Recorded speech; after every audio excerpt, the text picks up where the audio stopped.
Welcome to the global steel market, one of the world's backbone industries. In 2024, the global steel market is valued between $974 billion. Expecting steel to reach $1 trillion by 2033. That's a steady compound annual growth rate of 3%. What's driving this growth? Infrastructure spending and urbanization, especially in developing economies, are major forces. Think megacities, new highways, and rapid housing demand.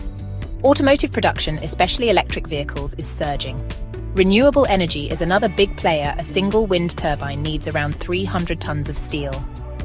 Rising demand in consumer goods and machinery. Asia-Pacific dominates, over 60% of global share, and driving much of the world's steel consumption. North America, led by massive US infrastructure investments and a resurgent auto industry, with construction taking more than half the market. Europe is focused on green steel and advanced automotive applications.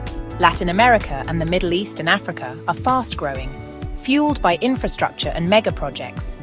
Visit our website www.verifiedmarketresearch.com. Connect with us at inquiries at verifiedmarketresearch.com.